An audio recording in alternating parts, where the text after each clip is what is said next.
ఇంట్లో ఎవరికైనా ఉందే చమత్కారం, లేకపోతే మీకు గోదావరి నీళ్ళతో వచ్చారు? నీళ్ళతో కానీ మా నాన్నగారికి ఉంది అండి కొంచెం, మా అమ్మకి తక్కువ కానీ మా నాన్నగారికి ఉంది. ఆయన ఒక పక్క కొంచెం కొన్ని విషయాలు చాలా గంభీరంగా తీసుకున్నట్టుగా ఉండేవారు, కానీ అది చివరికి ఏదన్నా అది రగడ కింద మారిపోతుందంటే ఓ జోక్ వేసేవారు.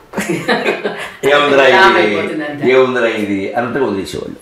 ఇది చూస్తే ఓహో అవసరమైతే ఇంత తీవ్రంగా తీసుకున్న విషయాన్ని ఇంత తేలిగ్గా తీసుకోవచ్చు అన్నమాట అని ఆయన. అంటే ఆయన దూరంలో ఒక చలోక్తి ఏమిటంటాక ఆయన వచ్చాక మధ్యాహ్నం 3 గంటలకు మా నాన్నగారు ఇలా గుడి దగ్గర కూర్చునేవారండి ప్రతిరోజు.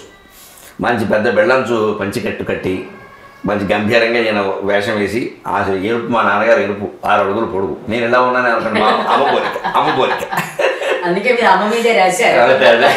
నేను మా అమ్మ పొట్టి నలుపు, నేను మా అమ్మ పోలిక, మా అన్నయ్యలు మా అక్కయ్యలు వాళ్ళు మా నాన్నగారి పోలిక. ఆయన నిలబడండి శకునం రావాలి ఆయనకి. ఇప్పుడు ఎవడి ఇంత పెద్ద బ్రాహ్మడు ఎలా నిలబడితే ఎవరు వస్తారండి పల్లెటూరులో? అంత ధైర్యం వాళ్ళకి. నేను చెప్పేది 1960లో ఆ వాళ్ళ వాతావరణం ఏంటి, సూర్యుడు గారు బయట నిలబడ్డారని మొత్తం అయిపోయింది. ఆయన పరిజ్ఞానం మాకు ఆశ్చర్యం అండి. స్టాలిన్ గ్రాడ్ అయిపోయింది రా వీధంతా అనేవారు. మాకు స్టాలిన్ గ్రాడ్ అనే మాట ఏమిటో అప్పుడు తెలిసింది. ఏమిటి స్టాలిన్ గ్రాడు? ఈయన పేపర్ చదవలేదు, టీవీ లేవు, రేడియో లేదు, మా ఇంట్లో కరెంట్ లేదు.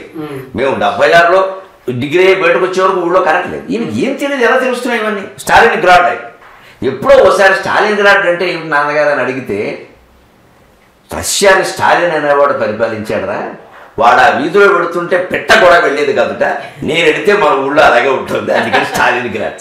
స్టాలిన్ అనేవాడు పరిపాలించాడు, వీధిని స్టాలిన్ గ్రాడ్ అని పేరు పెట్టారు. అంటే మనకేదో రాజధాని రోడ్డు అని పెడతారు చూడండి, అలాగా అలా పెట్టారు. ఓహో ఈ రష్యా చరిత్ర తెలుసు.